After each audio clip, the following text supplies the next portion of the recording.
Salut les amis, alors aujourd'hui on se retrouve avec une nouvelle recette de shorba à l'agneau. Donc là vous aurez besoin d'ingrédients, donc de l'agneau, un oignon coupé en dés, une courgette, de l'ail, une tomate, de la coriandre coupée et une pomme de terre. Après ça sera tout ce qui est épices de shorba, de l'huile d'olive, du sel, du poivre, des vermicelles et de l'eau.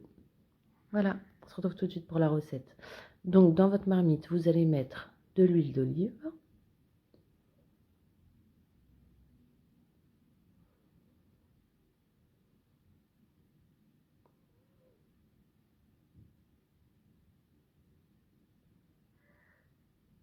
Là, vous allez prendre votre ail et vous allez l'écraser. Donc moi, j'ai pris la gousse d'ail et je l'ai écrasé à l'aide de mon écrase-ail.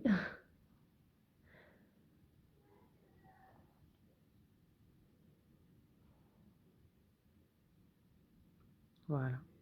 Donc vous mettez ça dans l'huile d'olive.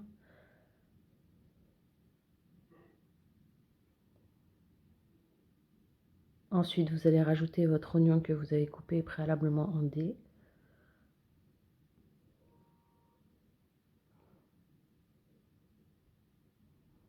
Voilà. Donc dès que ça commence à frémir, vous allez rajouter vos morceaux d'agneau.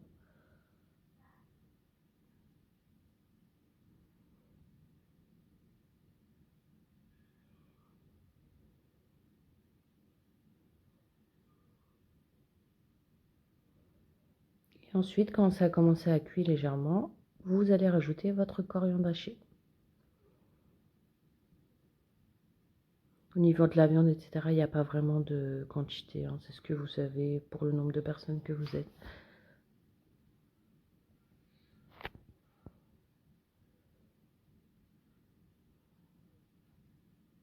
Donc quand la viande a cuit un peu, vous rajoutez le sel, le poivre,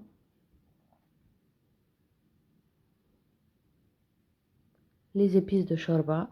Alors ça vraiment c'est en fonction de la quantité que vous aimez. Moi j'aime bien quand on sent bien les épices. Il y en a qui n'aiment pas forcément.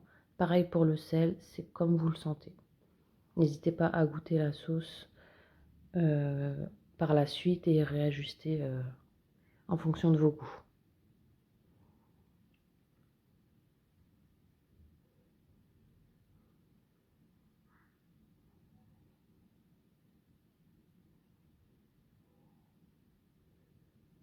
Donc là vous allez rajouter un peu de pulpe de tomate.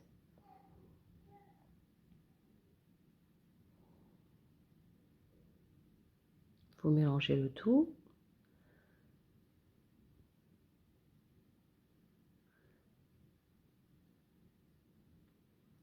Et vous allez rajouter un verre d'eau tiède.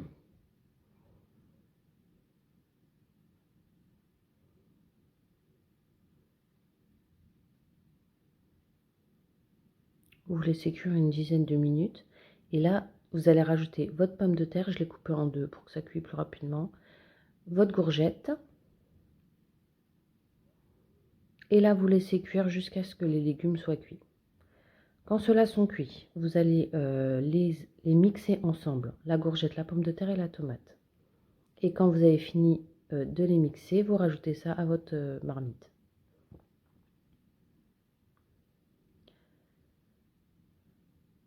Vous mélangez tout.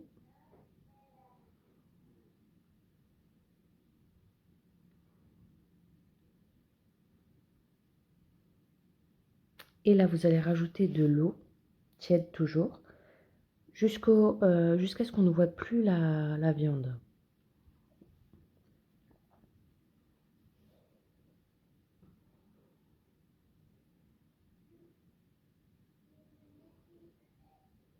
Voilà. Maintenant, comme je vous ai dit, vous réajustez en fonction de vos goûts. Donc moi, comme j'ai rajouté de l'eau, j'ai rajouté du sel et encore des épices de shorba. Mais vraiment, n'hésitez pas à goûter avant de rajouter en fonction de votre goût, vous réajustez.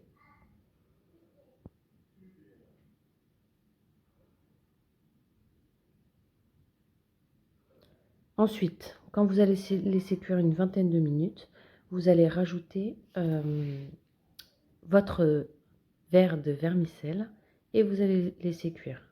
N'hésitez pas à vérifier que la viande soit bien cuite. Et voilà, c'est prêt. N'hésitez pas à servir, j'ai mis quelques petites feuilles de coriandre, c'est extrêmement bon et très rapide. À bientôt!